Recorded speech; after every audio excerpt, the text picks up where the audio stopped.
Hola, buenas tardes. Bienvenidos a este nuevo webinar de República.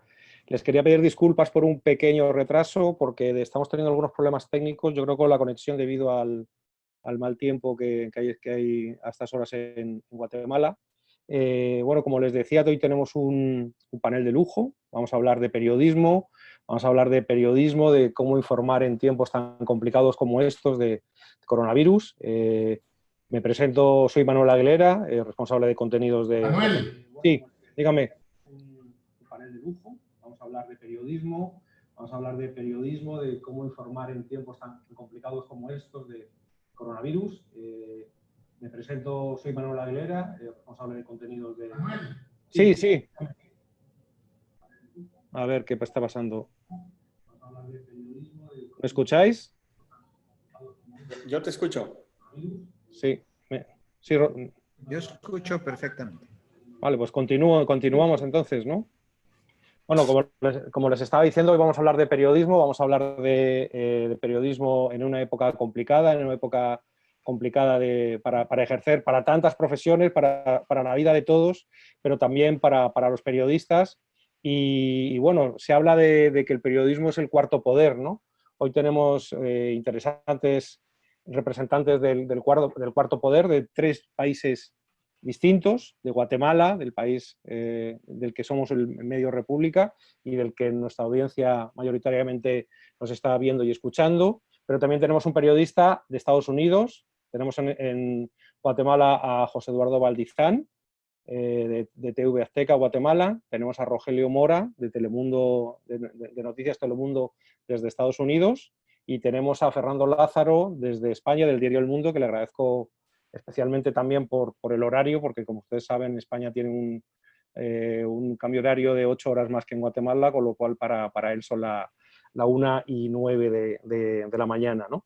Entonces, como les decía, la mecánica de hoy va a ser que cada uno de estos periodistas les va a estar hablando de la problemática, de cómo están viviendo como periodistas esta situación de pandemia, de las dificultades a la hora de ejercer su labor, de sus choques o no con el poder, cómo está ejercitando su labor en su país y cómo está viendo la relación con los gobiernos, la información que se está dando, si es la adecuada, si no, si se está presionando los medios, ¿no? Bueno, que nos cuenten un poco cómo está siendo esa relación, que lo comparen con otros momentos históricos difíciles que han podido vivir en la profesión.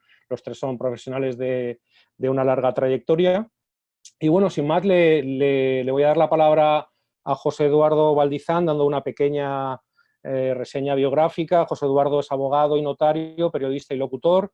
Es periodista, locutor y presentador del noticiero Hechos Guatemala en Azteca Guatemala. Previamente fue director de Radio Punto, del diario Siglo XXI y de Teleprensa, además de presentador del noticiero Aquí el Mundo.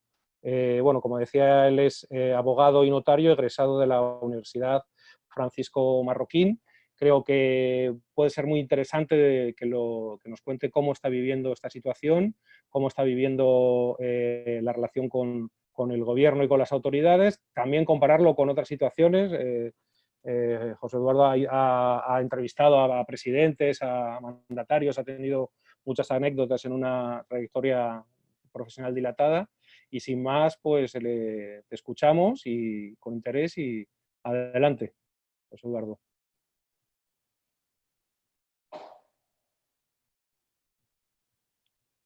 Creo que tiene el micrófono, José Eduardo tiene el micrófono bloqueado. Adelante, José Eduardo, creo que ya te escuchamos. Bien, pues muchas gracias Manuel, muchas gracias también a Fernando, muchas gracias a Rogelio y a todos los que nos están escuchando esta tarde y nos están viendo por esta forma nueva de transmisión.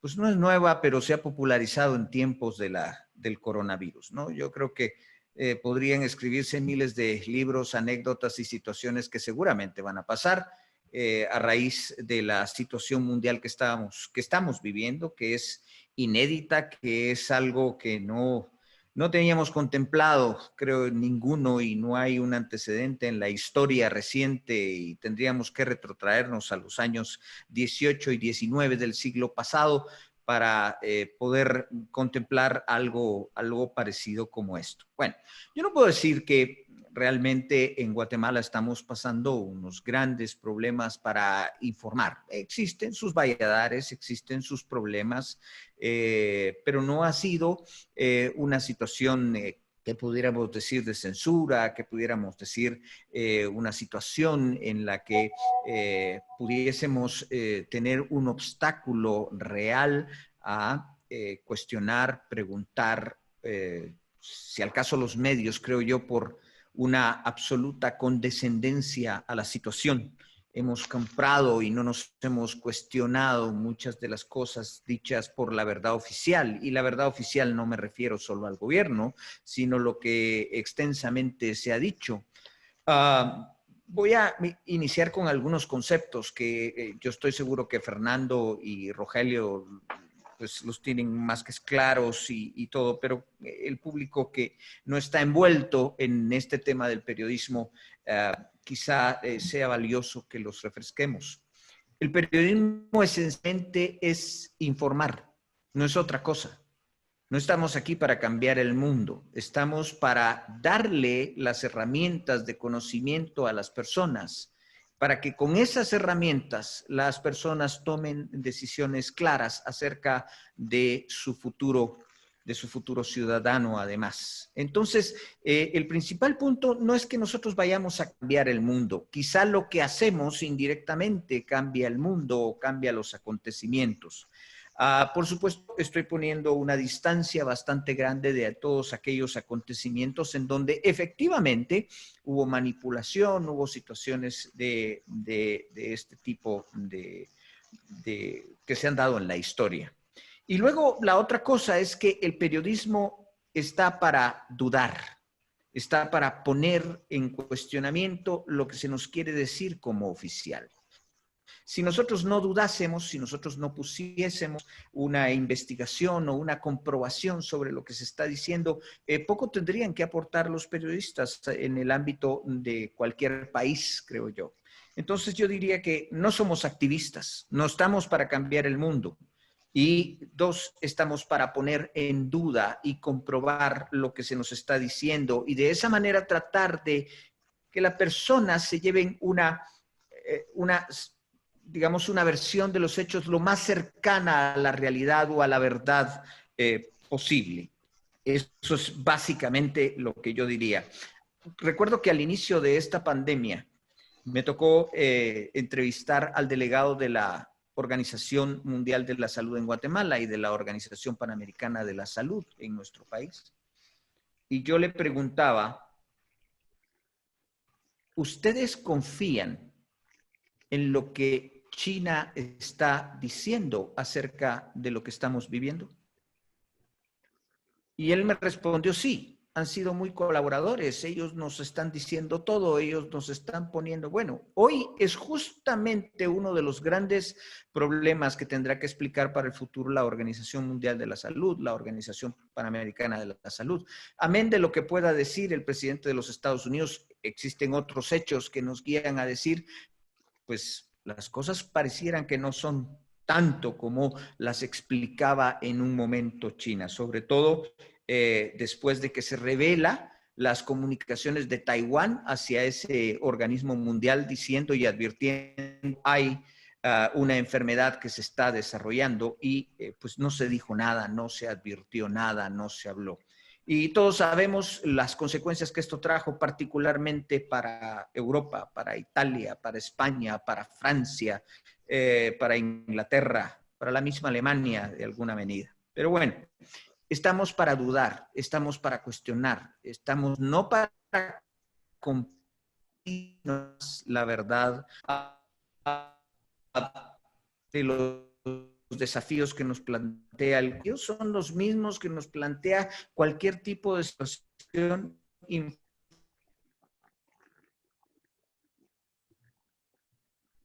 desapasionada, pero sí lo más ajustada a la realidad, a las personas, para que, repito, ellas tomen sus propias decisiones al respecto de esto. Pero resulta que la situación no ha sido tan fácil.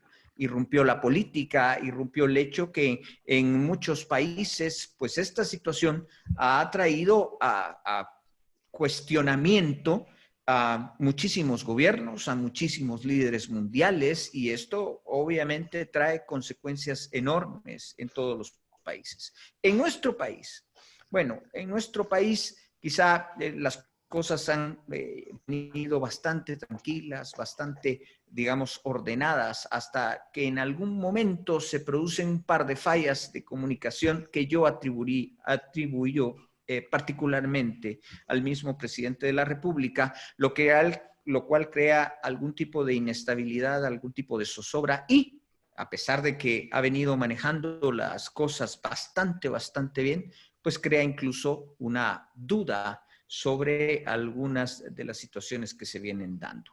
Amén de esto, pues la gente se ha preguntado, nos están diciendo la verdad acerca del número de enfermos, nos están diciendo la verdad acerca de cómo están los hospitales. Y lo peor de todo esto es que cuando nosotros no hacemos bien nuestro trabajo, se suele llenar a través de un montón de situaciones distorsionantes, diría yo, de la realidad en gran parte, que las llenan las redes sociales. Incluso medios fantasma, medios que simplemente ni se les puede dar ni credibilidad, sino que están para, ahí sí, manipular situaciones de la opinión pública. Y es debido a esto que creo que nuestro trabajo es siempre comprobar los hechos, tratar de comprobar los hechos y dar una información muy clara acerca de lo que está pasando. O sea que en todo esto, además, pues para nadie es un secreto que casi en todo el mundo venimos en un proceso de ideologización, de politización, de bastante polarización entre las distintas formas en las que se tiene que manejar la política de un país. No podemos caer tampoco en ese tipo de pecados. Tenemos que mantenernos en ciertas situaciones, en nuestros, yo diría, principios básicos y antañones del periodismo, que muchas veces se olvidan. Y cada vez que se olvidan, pues el público empieza a perder algún tipo de credibilidad en nosotros, y es cuando aprovechan los políticos para continuar minando esa credibilidad, lo cual les viene pues muy como anillo al dedo. Yo quisiera decir que existen grandes preguntas que debemos de empezar a responder y a responder claramente. ¿Cuáles eran las medidas a adoptar? Existen aparentemente dos posiciones claras en el mundo: los que decían no hay que parar un país, hay que seguir adelante, hay que continuar, y están los que decían no, lo primero es la vida, tenemos que encerrar un país, tenemos que detenerlo. Esa es una de las primeras interrogantes que se planteó, y habrá mucho análisis entre lo que eso causa en los distintos países, a pesar que cada uno tiene sus matices diferentes. Bien, la vida o la economía. Esa es una de las cosas que se ha querido poner en nuestro país como una o la otra, y no necesariamente las dos. Son situaciones que también en las que nosotros debemos intervenir, informar, y es uno de nuestros grandes desafíos. ¿Actuó correctamente un organismo como la Organización Mundial de la Salud? ¿Se actuó, se dieron digamos, los protocolos de tratamiento correctos, o simplemente se creyó en lo que se le venía diciendo por parte de China? Esas son cosas que debe responder el mismo organismo mundial y que nosotros las vamos a tener que preguntar. Y una de las más importantes, pues eso no pasará en Estados Unidos o no pasará en España, pero sí pasa en nuestro país, bajo un estado de calamidad pues sabemos que se pueden hacer compras y contrataciones fuera de lo que son las reglas normales. Hasta dónde eso es aprovechado para la corrupción, existe o no. Aquella gran persecución que se dio contra la corrupción está ahora desembocando en el hecho que los funcionarios simplemente no quieren firmar porque no quieren ir a parar al mariscal Zavala, que para información de los panelistas es una prisión donde tienen una base militar, prisión, donde tienen a muchos de los acusados de corrupción de los gobiernos pasados. Entonces, eso ha pesado para que haya problemas para abastecer los hospitales. O sea, nuestro gran reto es mantenernos como periodistas, como informando correctamente y cuestionando, poniendo en duda y tratando de acercar al público a ese gran ideal que nosotros creo que debemos perseguir, y es la mayor aproximación hacia la verdad. Ahí me quedaría yo por el momento, Manuel. Búsqueda de la verdad, ¿no? Es nuestra labor, ¿no? Contar los hechos tal y como son, ¿no? Así es. Seguimos por este recorrido y, bueno, de Guatemala nos volamos hasta Madrid. Allí está Fernando Lázaro. Fernando Lázaro es periodista, redactor jefe del Mundo, el diario El Mundo, que nació en 1989, y Fernando nació también ese día, porque es fundador profesionalmente y bueno, coincidimos allí maravillosamente en aquellos años. Y bueno, yo tomé otros caminos, luego regresé, pero Fernando ha estado trabajando duramente durante estos 30 años, es un experto en formación de interior, policial, de seguridad. De hecho, tengo que destacar dentro de su trayectoria que fue uno de los periodistas que más ha trabajado y más ha revelado entresijos de la banda terrorista ETA. De hecho, su excelente labor profesional le hizo tener sus problemas, estuvo en el punto de mira de la banda. De hecho, si este webinar se hubiera celebrado en los años 90, seguramente no pudiéramos haber mostrado tu cara. Recuerdo que aquellas 10 veces que yo en televisión te pedía a lo mejor una entrevista y me decía, sí, pero es que no puedo salir, a ver si puedo salir en oscuridad. Eso era el trabajo de un periodista que hacía ese tipo de fuentes, esos temas de terrorismo, y además ha sido un experto en lo que es el trabajo policial de la Guardia Civil, y eso le hace tener una gran perspectiva de cómo ha cambiado el periodismo en estos 30 años, ¿no? Desde que el periódico de papel era lo más importante hasta ahora que yo creo que la información digital, con unos datos espectaculares, el mundo.es, de millones de usuarios, que yo creo que es no sé si el segundo o tercer portal en español con más usuarios del planeta. Y bueno, ahora le ha tocado lidiar con esta situación del coronavirus en España, que como decía antes, ha sido uno de los países más afectados. Es el país, si no me equivoco, con más afectados por millón, no en el número total, que es Estados Unidos, que luego lo hablaremos con Rogelio, pero en el ratio fallecidos por millón de habitantes, España lamentablemente está ya a la cabeza, y eso ha traído mucho nerviosismo, ha traído muchas tensiones entre el poder y los periodistas. De hecho, durante la etapa inicial del corona, cuando se le pide a la gente que se quede en sus casas, del estado de alarma, que se le ha llamado en España, las comparecencias del presidente no se permitían preguntas de los periodistas. Eso fue la primera gran polémica. Luego, gracias a la presión de medios como El Mundo, eso se pudo resolver y ya los periodistas están preguntando, pero luego han surgido otra serie de problemas.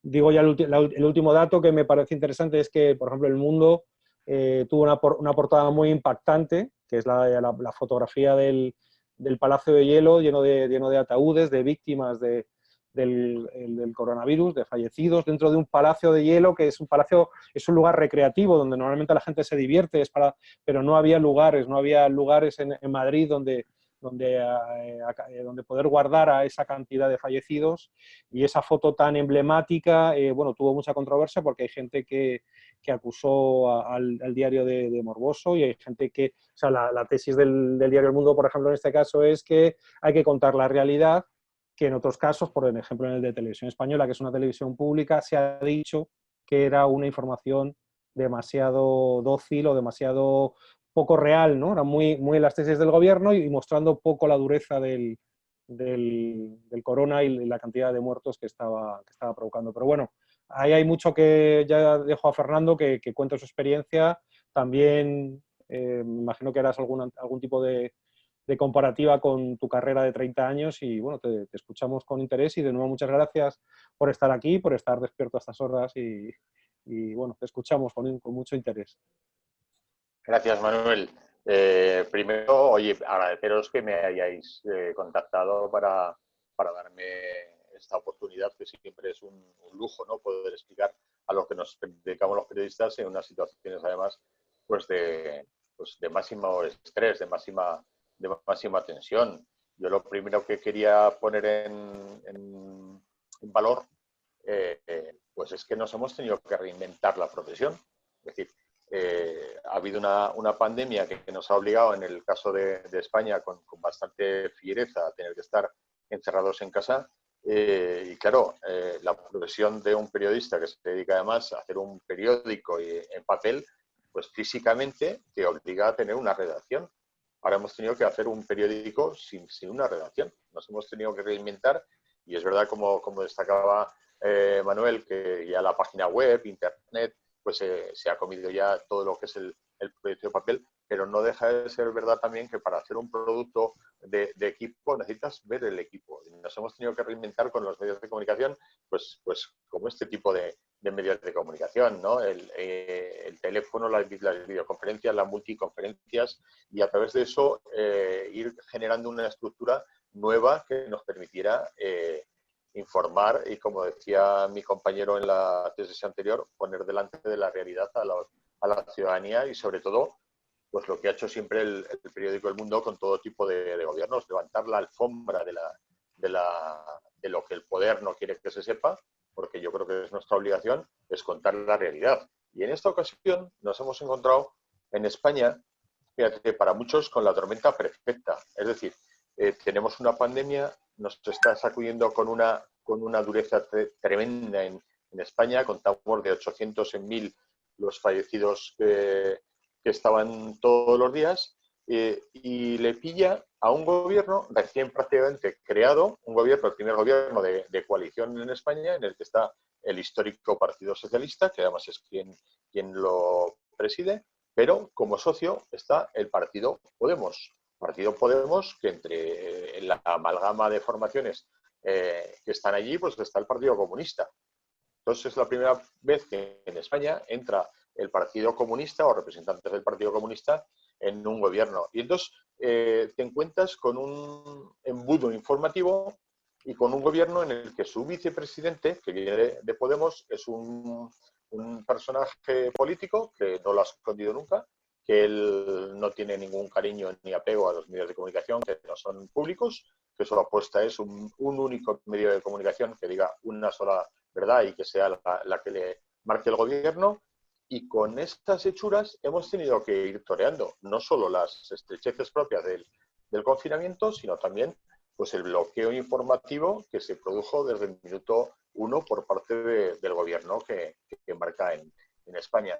¿Y cómo se producía ese bloqueo? Pues tú lo has puesto también de relieve en una de tus intervenciones, bloqueaba las comparecencias, no solo del presidente del gobierno, sino también de todos sus ministros, ponía un filtro a las intervenciones de los periodistas, porque como no se podía acudir al Palacio de la Moncloa, que era donde se celebraban los eventos, pues había ahí una figura que es el secretario de Estado de Comunicación, que es gobierno, y que había que mandarle las preguntas para tanto al presidente del gobierno como para los representantes del ministerio del compareciente de turno, y él, el secretario de Estado, era el que decía las que se hacían y no se hacían.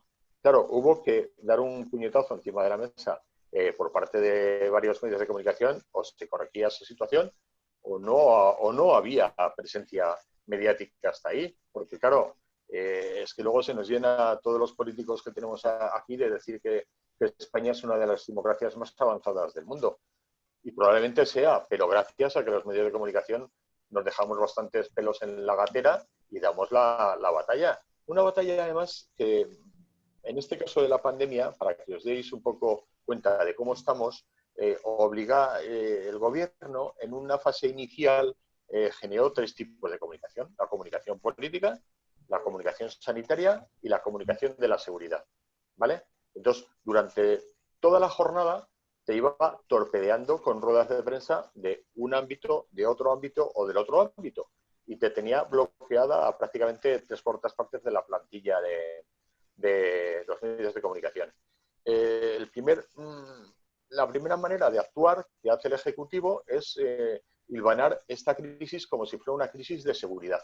Y entonces teníamos unas ruedas de prensa en las que comparecía, para que os hagáis cuenta, el jefe de la Policía Nacional, el jefe de la Guardia Civil, que es otro cuerpo policial, los 2 dependientes del Ministerio de Interior, y el jefe de las Fuerzas Armadas, que depende del Ministerio en España, del Ministerio de Defensa. 3 uniformados, para dar cuenta de una actuación en la que estamos hablando de una crisis sanitaria, que lo que había que hablar era de enfermos y de contagiados y de fallecidos. Es verdad que junto a ellos aparecía alguien del Ministerio de Sanidad, pero el del Ministerio de Sanidad quedaba muy oscurecido por las intervenciones, sobre todo por parte de las Fuerzas Armadas. Daros cuenta que es la primera vez en la historia de la democracia en España que las Fuerzas Armadas, los militares españoles, tienen una participación activa y visual dentro del territorio nacional tan espectacular como la que han llevado a cabo, además de manera muy exitosa, porque ahí se puso en marcha un operativo que se llamó Operación Balmis, y que esa fue la punta de lanza para poder atender todo lo que era los flancos que se habían quedado desguarnecidos, residencias de ancianos, grandes centros de telecomunicación, y luego participar también en labores de seguridad con fuerzas y cuerpos de la seguridad del Estado. Eso era muy llamativo para los medios de comunicación y centró mucho el mensaje. Pero luego nos dimos cuenta cómo poco a poco la incidencia, que lo que reclamaba realmente nuestra ciudadanía, era información precisa, puntual, verdadera, clara, transparente de la situación sanitaria. ¿Cómo estaban los hospitales? ¿Cómo estaban las UCIs? ¿Cuál era el número de contagiados? ¿Cómo eran las posibilidades de contagio? ¿Cuáles eran las necesidades sanitarias? Y ahí nos encontramos con una especie de frontón por parte del gobierno, porque es verdad, hay que ponerse en la piel de ellos, que nadie sabe, nadie llega aprendido a gestionar una crisis como esta de la pandemia del coronavirus. Pero nos encontramos un frontón.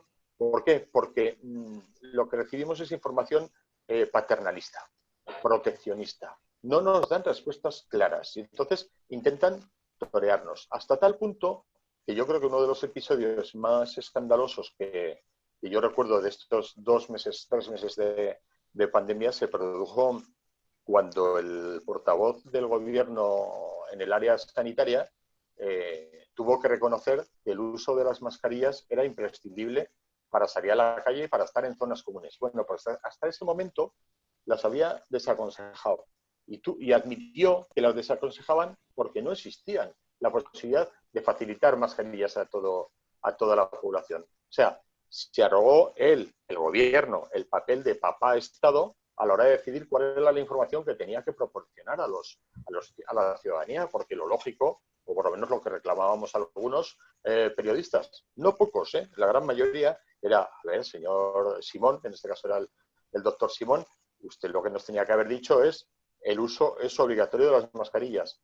Y si nadie tiene mascarillas, pues nadie puede ir a una zona común. Y luego ya somos todos mayorcitos para llegar a una conclusión de hasta dónde podemos llegar. Pero no, se hilvanó, se enredó en esa política paternalista, sigue enredando en esa política paternalista este gobierno, porque a día de hoy, todavía en España, no sabemos no te digo con precisión 100%, pero una cifra aproximada del número de fallecidos por coronavirus. Es que hemos pasado de unas estadísticas que nos iba dando el Ministerio de Sanidad cada 24 horas, pues de 820 fallecidos, 600 fallecidos, 200 fallecidos. Hoy nos dicen que uno, pero es que hace 48 horas restaron 2.000 fallecidos. Digo, vamos a ver, y yo, en fin, hacía un poco de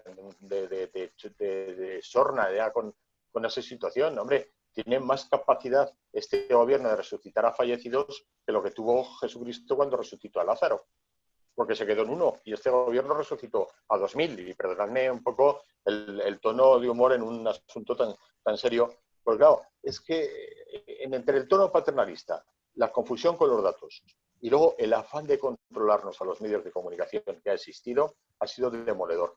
Porque trascendió en una rueda de prensa de una de las figuras que os contaba, que era el responsable de la Guardia Civil, una instrucción en la que el gobierno ordenaba a ese cuerpo policial que monitorizara en redes sociales todo aquello que fuera crítico hacia las gestiones que estaba realizando el gobierno. Y claro, es que en redes sociales está cualquiera y estamos también los medios de comunicación. Y cuando yo publico un artículo en el que pues critico o censuro la actuación del gobierno, también está en redes sociales. Y cuando hay un político de la oposición que censura en redes sociales al gobierno, eso quedaba monitorizado por instrucción del gobierno, y eso es lo que ha degenerado en una situación de falta de confianza hacia este ejecutivo que tenemos ahora mismo en España, por lo que os contaba al principio, desde coalición, y que va perdiendo peso y credibilidad, hasta tal punto que nos hemos encontrado en los últimos días una actuación que yo creo que ya ha sobrepasado ya todo lo que son los márgenes que tenemos en el Estado de Derecho de esta democracia joven como la española para ir manejándonos. Y ha sido la injerencia por parte del ministro del Interior en una investigación judicial, porque llamó al orden al general al coronel que estaba llevando a cabo la investigación, porque quería conocer qué estaban investigando. Se estaban investigando las gestiones del gobierno en torno al 8M.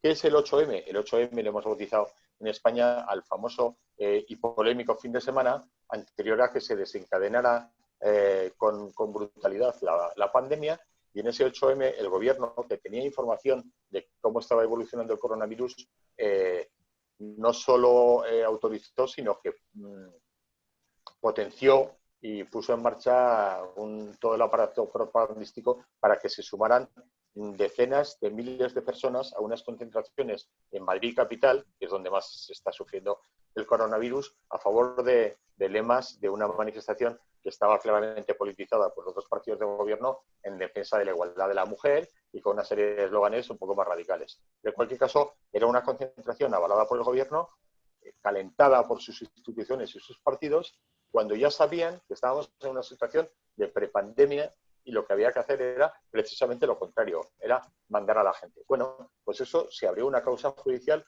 porque es que resulta que los mismos que jaleaban esa operación, esa manifestación, son los mismos que 3 días antes le habían negado a una congregación evangélica que pudiera celebrar un congreso internacional en el que iban a venir 180 representantes de varios países, y que algunos de esos países ya venía con coronavirus, o sea, ya venía afectado de coronavirus, como era el caso de Italia. Bueno, pues sobre eso hay un pleito abierto muy importante, que vamos a ver cómo sigue adelante. Pues sobre eso el Ministerio de Interior trató de poner mordaza a los que estaban investigando la gestión por parte de la Guardia Civil, y además utilizó a los medios de comunicación, hablaba el compañero antes de bulos, para intentar desacreditar con sus medios más afines la investigación judicial y policial. No sé si me estoy yendo de hora, porque yo me lío a hablar a Manolo, y si no me tiras de las orejas, me lío. Todavía tenemos unos minutos si quieres ir terminando, como lo veas.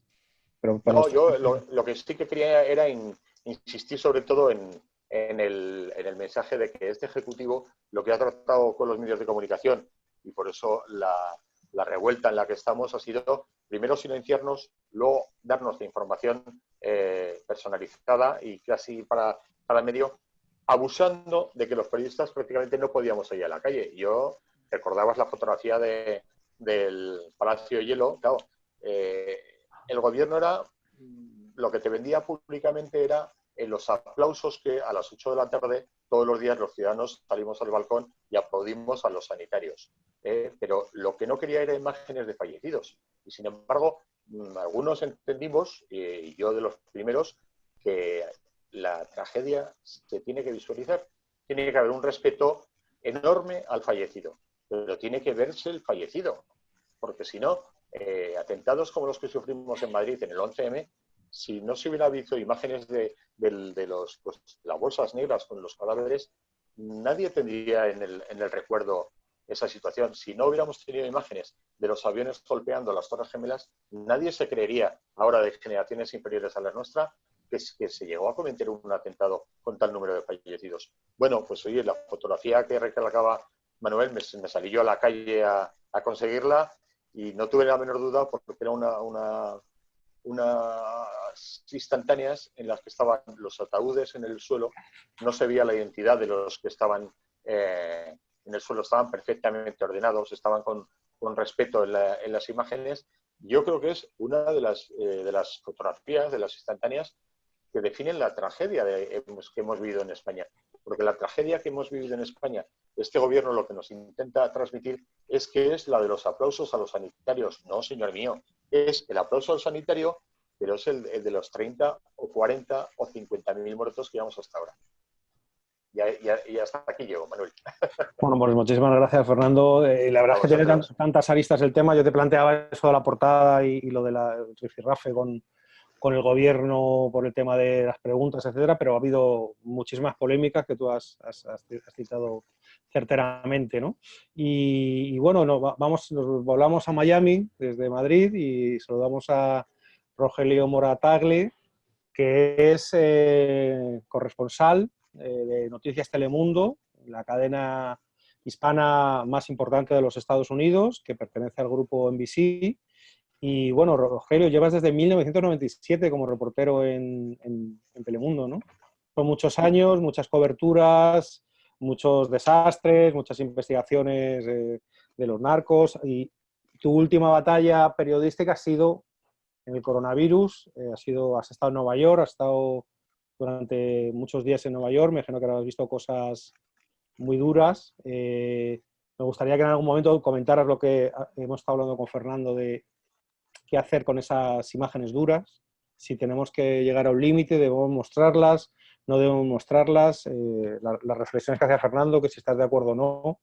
Pero bueno, cuéntanos cómo ha sido tu experiencia, comparándola con toda tu trayectoria, cómo ha sido tu experiencia como reportero en estos tiempos del coronavirus. Claro que sí, Manuel, con mucho gusto. Pues la verdad que es un lujo estar con ustedes esta tarde hablando de periodismo en estos tiempos tan complicados. Y bueno, la verdad es que pues yo quisiera comenzar admitiendo que el coronavirus ha sido una de las sorpresas más duras y más fuertes que me he llevado en mi carrera profesional, porque de verdad que cuando yo veía lo que estaba sucediendo en China y cuando se hablaba de las personas que fallecían y demás, muchos empezamos a comprar esa idea de que de verdad era como una gripa muy fuerte que quizá no iba a llegar hasta Estados Unidos, ¿no? Que no iba a salir de China, que iba a ser contenida allí. Y sin embargo, pues la realidad nos estalló en la cara de un momento a otro. Esto fue algo de verdad muy imprevisto, que pues a veces también hace entender por qué algunos gobiernos han actuado tan erráticamente, ¿no? Sin importar su ideología política, ¿no? Hemos visto gobiernos de izquierda que se rehúsan a cerrar. Hemos visto a gobiernos de derecha que se rehúsan o que mantienen el país cerrado de inmediato, en fin, ¿no? Que no hemos visto en realidad una estrategia clara en esto, porque incluso ni las organizaciones mundiales sanitarias tenían una idea de cómo manejar el tema del coronavirus, ¿no? Y yo recuerdo que a principio yo hablaba con una epidemióloga que es muy experimentada acá en Estados Unidos y que le ha tocado cubrir epidemias en los últimos 20 años, entre ellas una de las más recientes y brutal, porque ella estuvo incluso en África, la del ébola, y ella también estaba un tanto confundida, ¿no? Hablaba con muchos doctores y me decían, no, lo de la máscara pues no se tiene que usar, la máscara no es fundamental, lo fundamental es lavarse las manos, mantener la distancia, Y bueno, al final las autoridades sanitarias tuvieron que admitir prácticamente en todos los países que el usar la máscara contiene un poco, ¿no? Si no es que previene de una manera total, sí es algo que te puede ayudar. Esa experiencia en Nueva York, pues así como hablaba Fernando de cómo ha cambiado la forma de trabajar para los diarios, para los periodistas de calle también ha cambiado porque pues ahora no podemos viajar tanto como lo hacíamos antes, pero a mí me tocó, por ejemplo, además de estar en Nueva York, me tocó también estar en Atlanta, Georgia, en el estado, más bien en el estado de Georgia, cuando comenzó la reapertura, ¿no? O sea, Nueva York estaba cuando la pandemia estaba comenzando a crecer de una manera muy, muy fuerte y donde veíamos que incluso había división entre el alcalde de la ciudad de Nueva York, Bill de Blasio, y el gobernador del estado de Nueva York, Andrew Cuomo, ¿no? Al final terminó imponiéndose lo que está sucediendo aquí en los Estados Unidos, que es esta radicalización que no es nueva, no comienza con el gobierno de Donald Trump, pero que sí en el gobierno de Donald Trump se ha agravado de una manera brutal. La división que existe en este país hoy está también marcando el ritmo de cómo tratar el tema del coronavirus con los estados donde la gente, o los estados, o las ciudades, o los condados, donde la gente es, o donde es mayoría la gente que simpatiza con Donald Trump, pues ya puedes encontrar que hay gente que no está tomando ningún tipo de medida de prevención. Te digo porque yo estoy regresando de Cabo Cañaveral, que está en un condado, acá les llaman rojos a los condados que votan por el Partido Republicano, o sea, por Donald Trump, y nadie utiliza la mascarilla, ¿no?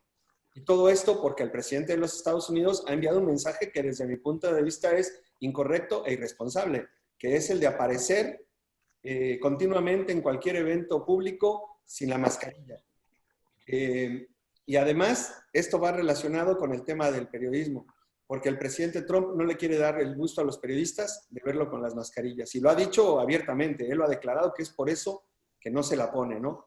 Entonces, es muy complicado lo que está sucediendo aquí en Estados Unidos, que además es el país del mundo que registra la mayor cantidad de muertes, ya rondando las 100,000, ¿no? Aunque en promedio habitante no sea el país que tiene la tasa más elevada, sí es el que tiene la mayor cantidad de muertes, ¿no? Pero es muy difícil porque, repito, son dos visiones que si en la mayoría, en todo el mundo imperan, aquí imperan con todavía con una mayor fuerza, ¿no? Y todo esto alentado por pues la gente que simpatiza con el presidente y la gente que no simpatiza con él. Y ya no hay términos medios, ¿no? O eres rojo, republicano, o eres azul, quizá no por ser demócrata, sino por ser anti-Trump, ¿no? Entonces ha sido así. Una de las cosas que le ha costado mucho trabajo a los medios es justamente pues tratar de que el presidente les explique, la gente que asiste a las ruedas de prensa en la Casa Blanca, a la que sí asisten los dos expertos sanitarios más importantes del país, ¿no? Que es el doctor Fauci y la doctora Birx, pues sí, ellos sí le responden y todo, pero cuando quieren hablar con Donald Trump, él tiene una manera muy particular que no solamente la ha aplicado en el tema del coronavirus, sino desde que comenzó su campaña a la presidencia, de evadir la pregunta y de llevarte a una respuesta que generalmente no tiene precisiones o que incluso a veces hasta son mentiras que él quiere vender, ¿no? Y que consigue vender con la gente que simpatiza con él. Yo recuerdo un incidente que me dejó con la boca abierta en uno de los jardines de la Casa Blanca. Una periodista de ascendencia asiática, Donald Trump acababa de decir, nosotros somos el país que ha hecho más pruebas en todo el mundo, nadie ha hecho tantas pruebas como los Estados Unidos. Y entonces, cuando le dieron la oportunidad de preguntar a esta periodista, ella le dijo, señor presidente, ¿por qué usted está tan obsesionado con mostrar que Estados Unidos ha hecho más pruebas que ningún otro país? ¿Por qué compara tanto? Si hay tantas personas que están muriendo, si hay miles y miles de personas que pierden la vida a diario. Y entonces Trump se molestó y le dijo a la reportera, bueno, la gente está muriendo en todo el mundo, pero usted debería preguntar a China. Obviamente eso fue considerado un agravio racista hacia la chica, porque repito, de ascendencia oriental, y entonces incluso ella retomó y le dijo, ¿por qué me dice eso usted a mí?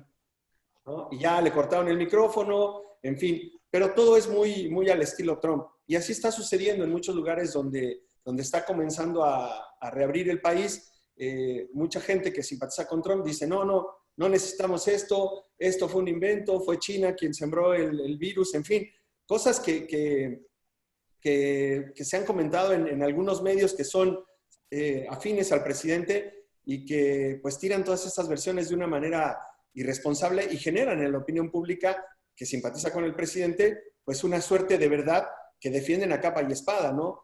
Hay mucha gente que de verdad lo que Trump dice es la verdad, ¿no? Es casi una palabra bíblica, ¿no? Palabra sagrada. Entonces, eso es una cosa que le ha agregado una complicación al tema aquí de los Estados Unidos. Importante mencionar que, por ejemplo, antes de que comenzara la pandemia, o más bien cuando Trump asumió la presidencia, él hizo unos recortes en los temas de salud y dejó sin fondos a la CDC, ¿no? Que es esta comisión que maneja el control de enfermedades y el Centro para el Control de Enfermedades, perdón. Y entonces, pues esto dificultó la reacción a la pandemia. Es verdad que la respuesta es muy estatal, pero generalmente se necesita del apoyo del gobierno central para poder tener cosas como, por ejemplo, los famosos respiradores artificiales que tanto demandaba el gobernador de Nueva York, que le decía, nos faltan 20,000 respiradores para la gente acá en Nueva York, y de repente, pues no, ya llegaron 2,000. Bueno, y los otros 18, voy a culpar al gobierno del presidente Trump si esas 18,000 personas mueren. Lo decía en la conferencia de prensa abiertamente el gobernador de Nueva York. Entonces, sí ha sido eso en cuanto, digamos, en términos generales. En la experiencia personal, pues te digo que es un tanto extraño ahora tener que... Nosotros comenzamos a hacer todas nuestras entrevistas de calle con un micrófono largo, ¿no? Que es lo que se conoce acá como el boom, esos micrófonos que usan los sonidistas y que la gente no ve. Pues ahora nosotros utilizamos esos para poder hacer las entrevistas con mascarilla. Cuando yo regresé de Nueva York, una azafata me dijo, ya estaba vacío, era impresionante, los aeropuertos es una cosa impresionante. Bueno, ya poco a poco están reviviendo, pero eran cementerios, no veías a nadie. Después de que esos eran hervideros de gente, pues estaban totalmente desolados. Yo llego al aeropuerto Kennedy para tomar el vuelo de regreso a Miami y una azafata me dice, ¿para dónde va usted? Y bueno, yo voy para Miami. Me dice, cuidado con ese vuelo, porque acuérdese que de ese vuelo vienen los vacacionistas del Spring Break que estuvieron allá en Florida, ¿no? Porque en Florida, ya en Nueva York estaba comenzando a escalar y el gobernador del estado de Florida todavía dejó que vinieran los Spring Breakers, las playas estaban abiertas. Esto era una fiesta, mientras arriba ya se comenzaba a vivir una tragedia. Esto era una fiesta. Y ahora Miami está entre uno de los 10 estados con el mayor número de contagios, ¿no? Pero entonces, cuando le digo esto, me dice, desinfecta muy bien el asiento, no dejes de usar el cubrebocas, si puedes ponte lentes, usa guantes. Bueno, yo me regresé ahí hasta con un poquito de psicosis, ¿no? Porque yo decía, caray, ¿qué es esto? Me subí al avión y íbamos 5 personas, ¿no? Y era una cosa rarísima. Cuando aterrizamos en Miami, pues ya nos paramos todos para agarrar nuestras cosas y de repente se suben unas 7 personas para decirnos que teníamos que firmar un papel comprometiéndonos a que teníamos que estar en cuarentena por venir de Nueva York. El gobierno de Florida, ahora sí, decide que la gente que viniera de Nueva York, de Nueva Jersey y de Connecticut tenía que someterse a una cuarentena por 14 días. Bajando está la Guardia Nacional, allá afuera eran como 7 uniformados. Yo decía, ¿pero qué es esto, no? Un aeropuerto vacío donde hay más militares que viajeros, pues te habla de lo que era en ese momento una cosa bastante grave, ¿no? La reapertura del país, pues te digo, se da de una manera yo creo que un tanto desordenada. O sea, vemos en algunas ciudades, las ciudades grandes, vemos gente que sí intenta tomar las medidas de precaución, pero de repente ves restaurantes en otras ciudades que están llenos de gente que no tienen mascarilla. Este fin de semana que acá se celebró o se recordó a los caídos, ¿no? El famoso Memorial Day. Había gente haciendo fiestas, pero de decenas de miles, ¿no? En Florida, en el norte de Florida, se tomaron se hicieron unas tomas de noche y había 3,000 personas en una calle. Lo que se conoce como en un street party, ¿no? 3,000 personas se congregaron en una calle para tomar, para poner música, me imagino que para muchas otras cosas más, y era una irresponsabilidad total, ¿no? Entonces ahora habrá que ver esta segunda ola que todo el mundo advierte que vendrá si no se anticipa, ¿no? Porque todo el mundo dice vendrá en el otoño, cuando la temperatura baja y todo eso, y las autoridades advierten que no necesariamente debe de ser así. Entonces, para concluir, pues en realidad esto ha sido una locura, ¿no? Lo que se ha vivido en Estados Unidos. Imagínate que hay alrededor de 100,000 personas, pero hay casi 40 millones de personas que están aplicando a la ayuda para el desempleo, lo que te habla un poquito de cómo está el país en términos de gente que está sin trabajo. 40 millones. O sea, estamos hablando de que es una cantidad que supera la población de muchos países. Entonces, también hay un temor a que haya después una inconformidad social y sobre todo, que todavía no hemos eliminado la amenaza de este virus, que repito, es uno de los misterios más grandes al que nos hemos enfrentado seguramente muchos de nosotros.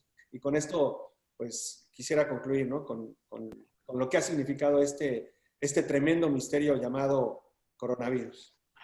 Muchísimas gracias, Rogelio. Súper interesante, además muy, muy complementarias las tres intervenciones, porque cada uno habéis contado una óptica. Me gustaría, como la mayoría de las preguntas no están identificadas hacia nadie, con lo cual las podemos ir compartiendo, pero me gustaría un asunto que hemos tocado con Fernando, que es el de qué grado de crudeza debemos tener los periodistas y los medios a la hora de contar hechos como este, ¿no? Ponemos el ejemplo de esa portada del Mundo que había despertado un debate en el que, bueno, por primera vez no se le llega a poner cara a las víctimas porque realmente lo que decía Fernando, no se ven las caras, los cuerpos, los ataúdes están cerrados, pero era una imagen impactante, era una imagen de muchos ataúdes en un lugar en el que normalmente no vemos ataúdes, que era un palacio recreativo que se estaba usando como lugar de almacén de los cuerpos. Entonces, para José Eduardo y para Rogelio, tenemos que contar esta crisis con crudeza, debemos ocultarle a la gente determinadas imágenes. ¿Cómo lo veis, no? ¿Cómo veis ese debate? José Eduardo. José Eduardo, tú Bien, primero. pues, ok, muchas gracias.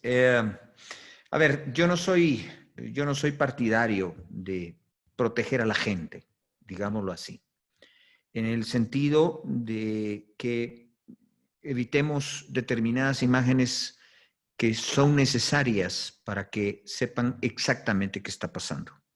Por supuesto que hay muchos que gritan amarillismo, sensacionalismo, como que si hoy en día realmente se vendiera un periódico por las imágenes o un medio por las imágenes que se publican, cuando en el Internet se publica prácticamente cualquier cosa.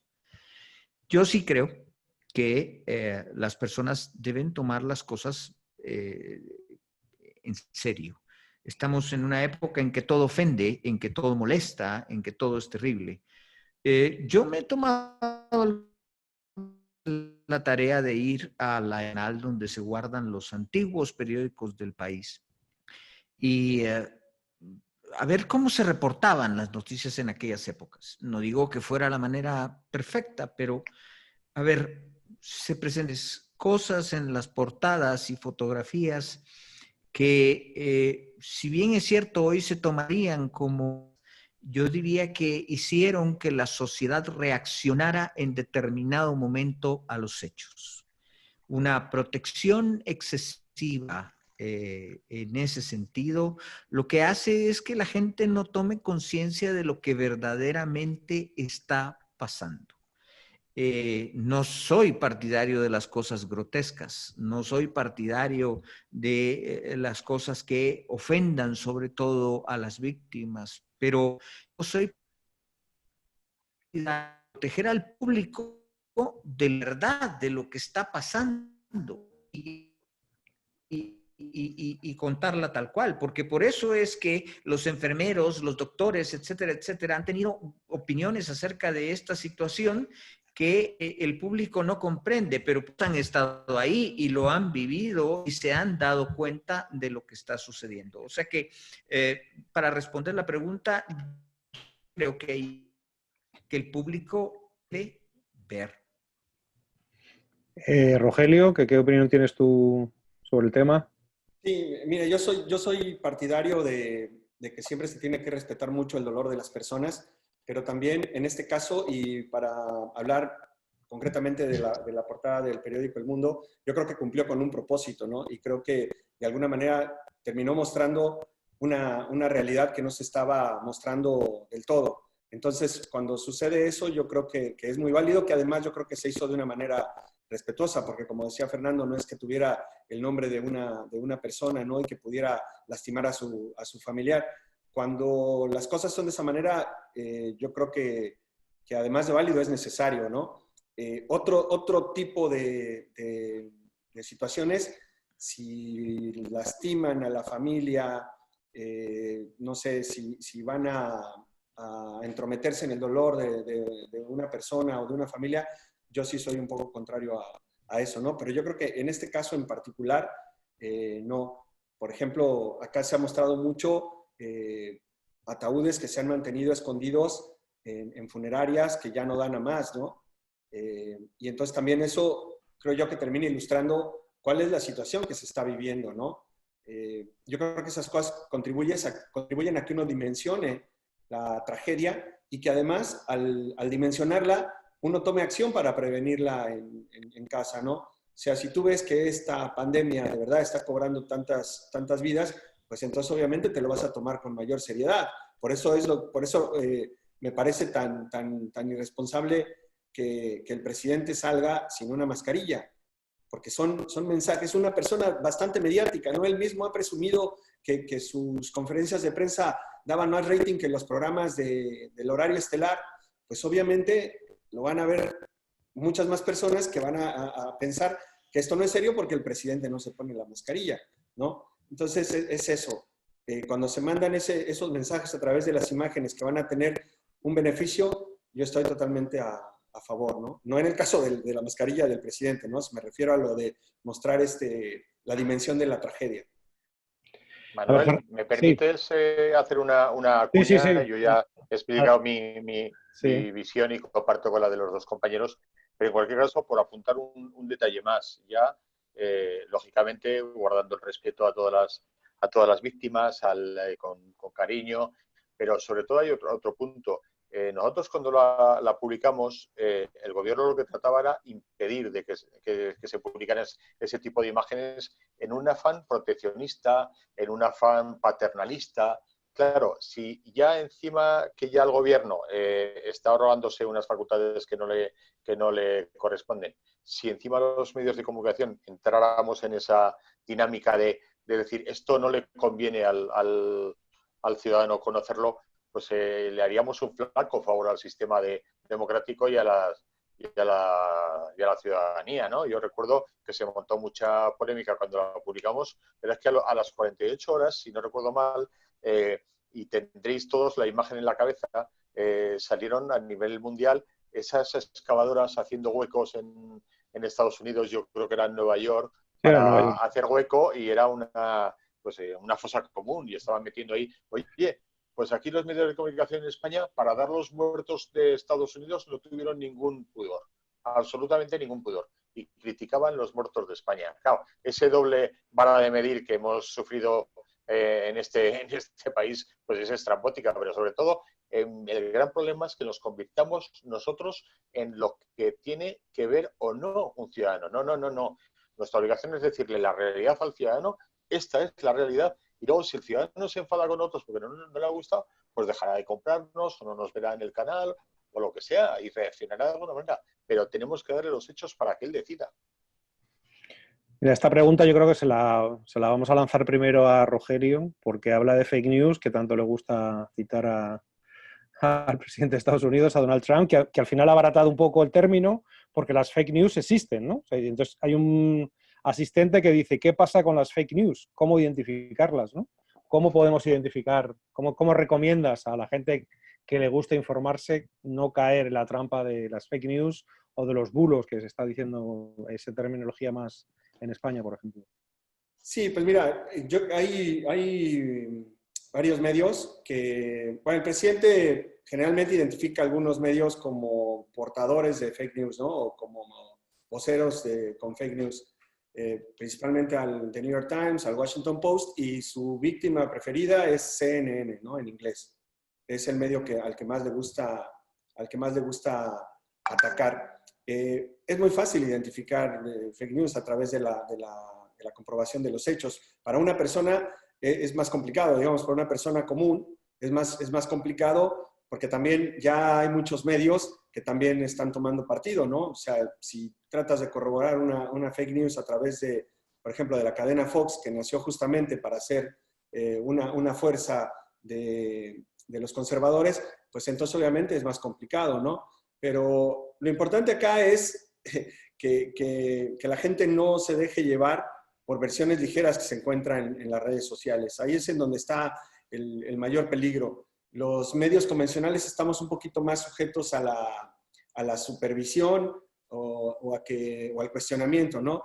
En las redes sociales es más complicado eso. Entonces, también nosotros tenemos que esforzarnos o ser muy rigurosos para que la gente tenga una plena confianza en nosotros como medio y que entonces no tenga que recurrir a las redes sociales a leer cualquier cosa, ¿no?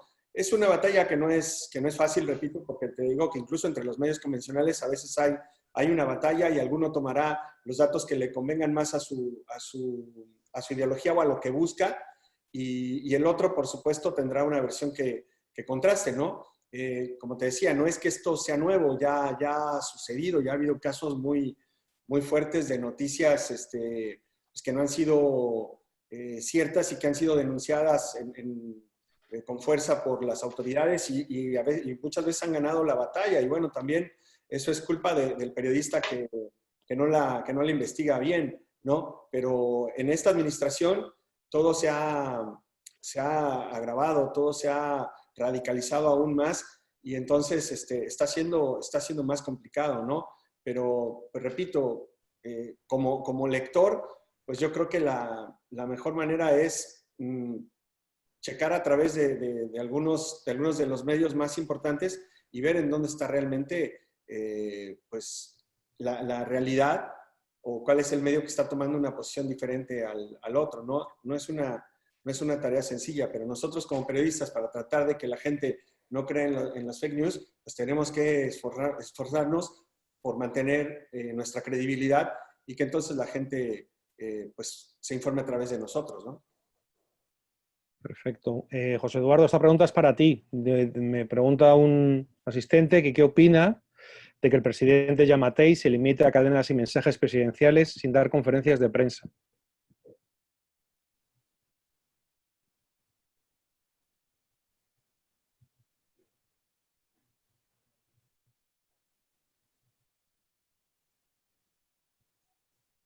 Hola. Epa, José, ¿no? Sus luces, Cejara. pero creo que, no sé si me escuchan. Sí, ahora sí. Un momentito que se frizó, pero ahora te escuchamos. Bien. Bueno, entonces comienzo de nuevo. Creo que en general el presidente Giammattei empezaba su gobierno, que la situación lo ha ido manejando bastante bien. Eso no significa que no tenga sus sombras, que no tenga sus situaciones que son cuestionables. El tema de las conferencias de prensa, pues es obviamente un tema que a todo el mundo llama la atención. Son conferencias de prensa en donde no hay preguntas. Pero si bien es cierto que de prensa no hay preguntas, es cierto también que en muchas otras ruedas de prensa improvisadas, cada vez que sale a la calle, pues contesta preguntas y contesta preguntas de muchas de las personas. A veces es bastante rudo, a veces es bastante parco con esa situación. Y sí, hay medios que, insisto, creo, han guardado algún tipo de sobreprotección, voy a llamarlo de esa forma, hacia la figura presidencial en las que ha cometido crasos errores y sobre todo errores de comunicación, errores enormes que han costado incluso contagios, en donde dice no dije esto, pero hoy, por ejemplo, le sacan una grabación donde sí lo dijo y apenas con 2, 3 días de antelación. O sea, cosa esa. O sea que hay sombras y hay situaciones en las que debiese de responder y hay que ser bastante más inquisitivo en torno a por qué no responde claramente ese tipo de cosas. Pero bueno, creo que esa es la forma como yo lo he visto. Si bien es cierto, en las conferencias de prensa, donde aparece todas las noches, bueno, ahora ya no lo hace tanto, pero lo hacía al principio, dando el número de personas fallecidas, el número de personas contagiadas, etcétera, pues era un monólogo. Es cierto que ha estado saliendo a muchísimos lugares y que en esos lugares ha respondido preguntas. De algunas veces de manera afortunada y en otras ocasiones de manera sumamente desafortunada, pero sí ha recibido las preguntas. Hay varias preguntas que aluden a que si algunos periodistas se dejan comprar, que si algunos medios, pero bueno, lo voy a resumir en esta que me parece más elegante para no entrar.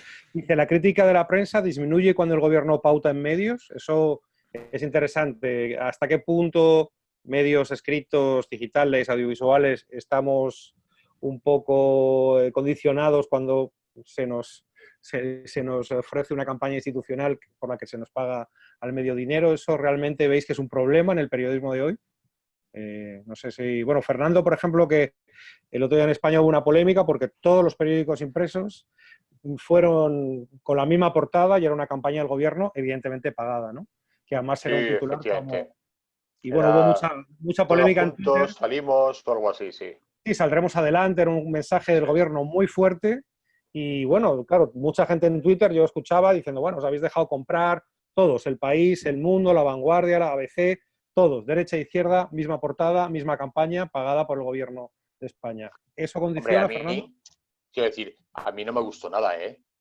Y si me escucha alguien de mi empresa me tirarán de las orejas, pero no me gustó nada porque no me gusta nunca lo que es una campaña gubernamental en las portadas de los periódicos, en todas las portadas a la vez, que es lo que se hizo. Aunque sea un mensaje, claro, es que claro, lo lanzaban como si fuera el gran mensaje de unión de todos para acabar con la pandemia. No, era un mensaje claramente a favor de gobierno. Pero bueno, luego, oye, eso es en la página 1, pasa a la 3, pasa a la 4, pasa a la 5 y yo creo que la gente lo que tenía que haber hecho es comprobar si cada ejemplar luego sigue manteniendo su línea editorial o no. Hombre, claro, en el caso del Mundo, yo respondo de mi periódico, vamos, seguimos manteniendo la misma línea editorial y si me apuras, hasta el día siguiente volvimos a darle un poquito más fuerte en el editorial al gobierno, pues por todo lo que son...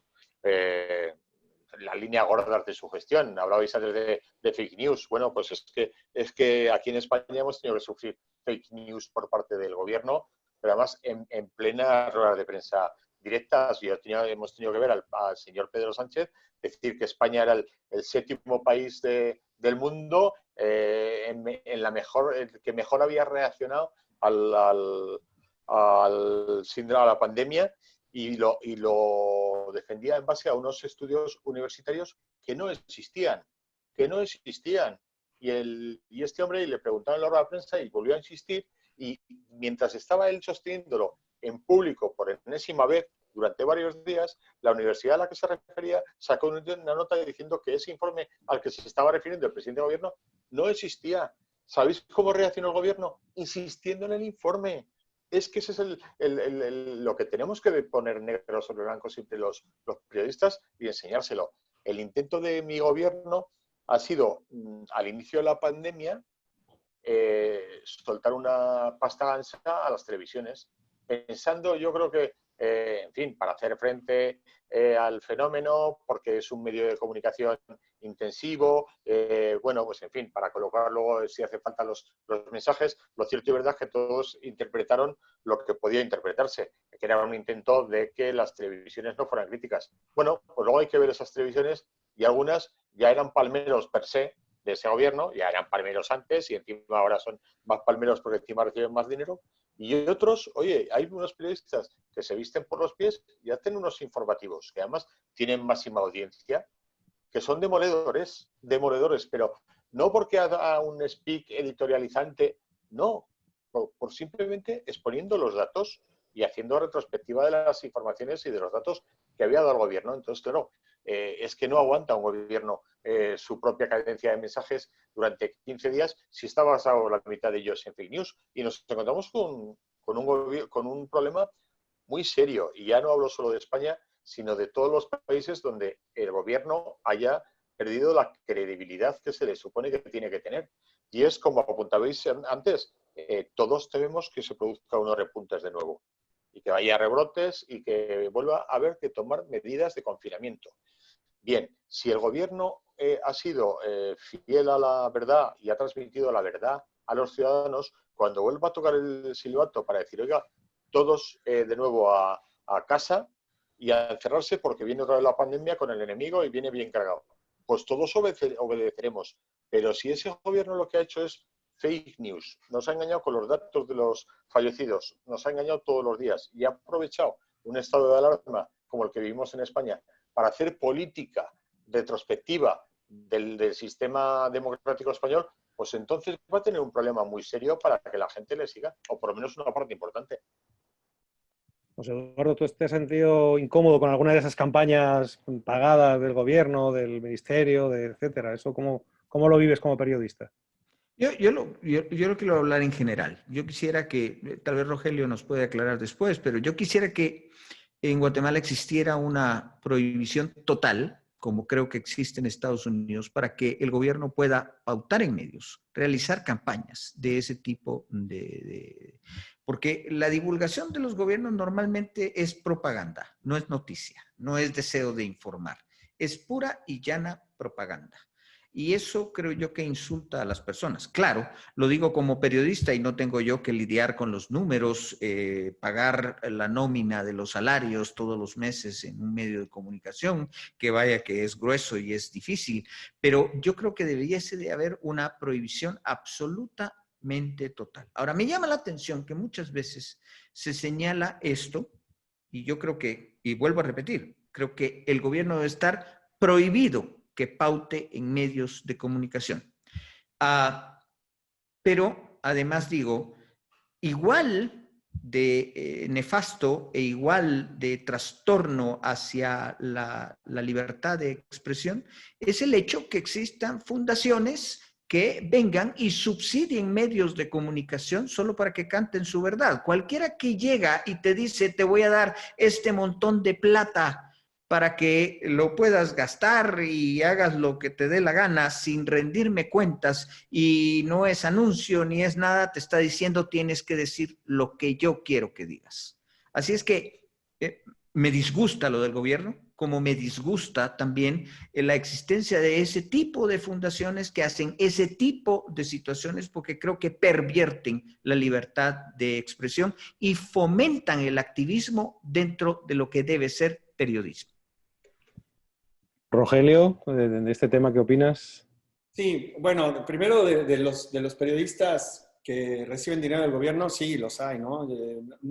Yo no sé, voy a hablar de los casos que conozco más, que son, por ejemplo, en México, ¿no? Donde ha habido denuncias abiertas, investigaciones incluso o documentos que se han encontrado con lo que han recibido periodistas muy famosos. Y fíjate, se encontraron incluso maneras muy ingeniosas de hacerlo, ¿no? Porque yo me acuerdo cuando yo todavía vivía allá, que en algunas conferencias era tan descarado que las dependencias le dieran dinero a algunos periodistas que ya llevaban los sobrecitos con dinero, ¿no? Después, como que avanzaron por lo menos en el descaro y lo que hicieron fue anunciar a través de las páginas personales de muchos periodistas pues cosas del gobierno. Y entonces prácticamente les financian sus páginas de internet y pues ahí están teniendo un ingreso muy grande, ¿no? Para mí todas esas cosas son deleznables. Yo creo que es lo más bajo que puede hacer un periodista, ¿no? Venderse a cualquiera, no solamente al gobierno, a cualquiera, ¿no? Cualquier otro interés que no sea el de la búsqueda de la verdad que interese a los ciudadanos. Entonces, por esa parte sí, estoy totalmente en contra, ¿no? Acá en Estados Unidos es muy curioso porque en realidad cuando se ve el peso del dinero es cuando hay campañas políticas, ¿no? Y entonces ahí sí tiene la oportunidad el presidente en turno de anunciar lo que ha hecho, no, pero le cuesta mucho dinero. Le cuesta igual que a cualquier otro candidato, ¿no? incluso el presidente tiene ciertas limitaciones de dinero de acuerdo con lo que vaya recaudando su campaña, ¿no? En este caso, Trump pues tiene unos fondos bastante grandes, ¿no? Pero ahí todo mundo que va a entrar en competencia electoral, desde gente que está buscando ser reelecta para el Congreso, para el Senado, o sea, bueno, Congreso me refiero a la gente, a los representantes de la Cámara Baja, los senadores, los gobernadores, incluso los políticos locales. Aquí sí ves que se inunda de anuncios, pero no creo que aquí haya una influencia de eso para que se anuncien o no. Aquí yo creo que el interés principal es del que se quiera anunciar para tener exposición y poder ganar votos, ¿no? No es al revés de que quiera, digamos, promover un logro para que la opinión pública esté conforme con su gobierno normal, ¿no? Entonces, eso sí se ve acá. A lo mejor es una de las virtudes del capitalismo, ¿no? Que un medio como The New York Times no sobrevive con eso, ¿no? Yo me acuerdo en los tiempos del PRI, nada más en el Distrito Federal, teníamos como 20 periódicos. Y tú decías, ¿cómo se sostienen 20 periódicos, no? Por más que sea una ciudad tan numerosa, no se pueden sostener 20 periódicos. Y pues era básicamente porque el gobierno inundaba con anuncios la gran mayoría, no, todos los periódicos, y evidentemente a la inmensa mayoría también con la intención de comprar su opinión, ¿no? Entonces, es así.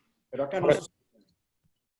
Muchas gracias. Bueno, ya vamos a tener lamentablemente que terminar, pero os quería hacer aquí, yo creo que se lo debemos a un joven estudiante de periodismo que os pide un consejo, ¿no? Entonces, yo no sé si en una frase cada uno le podéis dar un consejo de esta profesión nuestra tan complicada y que ha cambiado tanto desde, estábamos hablando hace 20, 30 años que empezamos a trabajar, a hacer cosas, cómo ha cambiado. Pero bueno, al final siempre hay un objetivo común de búsqueda de la verdad. Una frase para ese estudiante de cada uno. A ver, José Eduardo, ¿qué le dirías?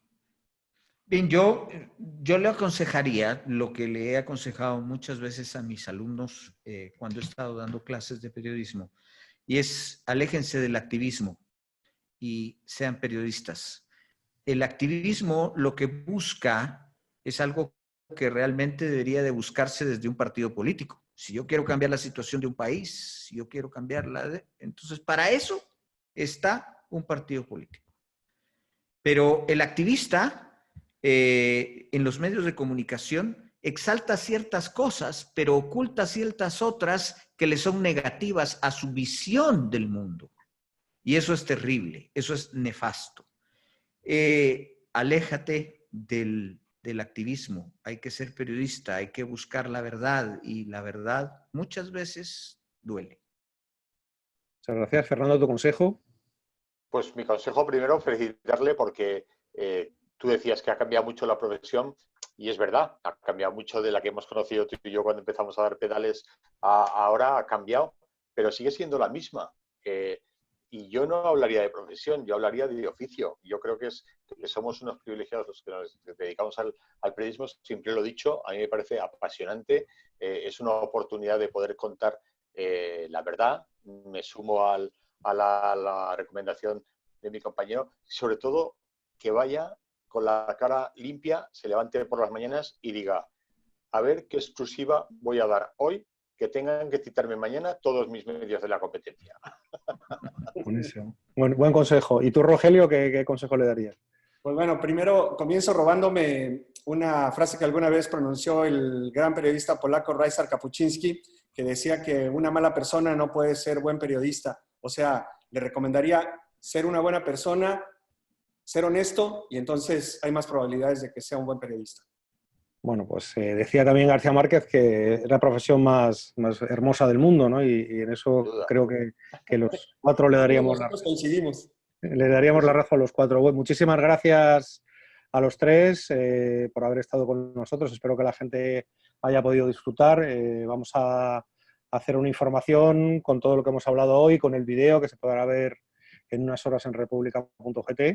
Así que nada, muchísimas gracias. Quiero agradecer a las empresas que nos ayudan con estos webinars, que son Ferco, Cementos Progreso y el Banco Industrial. Y bueno, espero que nos veamos pronto y que podamos seguir hablando de este tema tan apasionante que es el equilibrio de poderes entre periodismo y gobierno, ¿no? Así que nada, muchísimas gracias a los tres y nos vemos pronto. Aquí os espero a todos en Madrid, para cuando queréis venir. Gracias. Gracias. Un abrazo a todos y gracias. Muchas gracias, muchas gracias. Y gracias a todo el público que nos ha seguido durante esta hora y 20 minutos. Gracias.